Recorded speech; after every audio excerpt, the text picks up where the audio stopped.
ಬಾಬಾ ವೈದ್ಯನಾಥ ದೇವಸ್ಥಾನದಲ್ಲಿ ಭಕ್ತರ ಕತ್ತು ಹಿಡಿದು ನೂಕಿದ ಸಿಬ್ಬಂದಿ. ಸೋಷಿಯಲ್ ಮೀಡಿಯಾದಲ್ಲಿ ವೈರಲ್ ಆಯಿತು ಭದ್ರತಾ ಪಡೆಯ ದರ್ಪದ ವಿಡಿಯೋ. ದೇವಸ್ಥಾನದ ಗರ್ಭಗುಡಿಯ ಹೊರಗೆ ಸರದಿ ಸಾಲಿನಲ್ಲಿ ನಿಂತಿದ್ದ ಸಾಮಾನ್ಯ ಭಕ್ತರನ್ನು ಭದ್ರತಾ ಸಿಬ್ಬಂದಿಗಳು ಕುತ್ತಿಗೆ ಹಿಡಿದು ಬಲವಂತವಾಗಿ ಹೊರಕ್ಕೆ ತಳ್ಳುತ್ತಿರುವ ದೃಶ್ಯ ಭಾರೀ ಆಕ್ರೋಶಕ್ಕೆ ಕಾರಣವಾಗಿದೆ. ದೇವಸ್ಥಾನದಲ್ಲಿ 600 ರೂಪಾಯಿ ನೀಡಿ ದರ್ಶನ ಟಿಕೆಟ್ ಖರೀದಿಸಿದ ವಿಐಪಿ ಭಕ್ತರಿಗೆ ವಿಶೇಷ ಆತಿಥ್ಯ ನೀಡಲಾಗುತ್ತಿದ್ದು, ಸಾಮಾನ್ಯ ಭಕ್ತರನ್ನು ಕೀಳಾಗಿ ನಡೆಸಿಕೊಳ್ಳಲಾಗುತ್ತಿದೆ ಎಂಬ ಆರೋಪ ಕೇಳಿಬಂದಿದೆ. ಭಕ್ತಿಯಿಂದ ದೇವರ ದರ್ಶನಕ್ಕೆ ಬರುವ ಜನಸಾಮಾನ್ಯರಿಗೆ ಕನಿಷ್ಠ 1 ಸೆಕೆಂಡ್ ಕೂಡ ಅವಕಾಶ ನೀಡದೆ ಅಮಾನವೀಯವಾಗಿ ವರ್ತಿಸುತ್ತಿರುವ ಸಿಬ್ಬಂದಿಗಳ ವಿರುದ್ಧ ನೆಟ್ಟಿಗರು ಆಕ್ರೋಶ ಹೊರಹಾಕಿದ್ದಾರೆ. ದೇವಸ್ಥಾನಗಳಿಂದ ಬರುವ ಆದಾಯವನ್ನು ಬಳಸಿಕೊಳ್ಳುವ ಸರ್ಕಾರಗಳು ಭಕ್ತರಿಗೆ ಮೂಲಭೂತ ಸೌಕರ್ಯ ಒದಗಿಸಲು ಮತ್ತು ಸುಗಮ ದರ್ಶನಕ್ಕೆ ವ್ಯವಸ್ಥೆ ಮಾಡಲು ವಿಫಲವಾಗಿವೆ ಎಂದು ಭಕ್ತರು ದೂರಿದ್ದಾರೆ.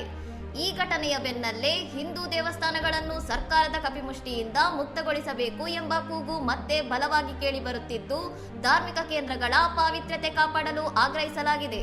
ಇನ್ನಷ್ಟು ಸುದ್ದಿಗಳಿಗಾಗಿ ನೋಡ್ತಾ ಇರಿ ಸೌರಂ ಟಿವಿ.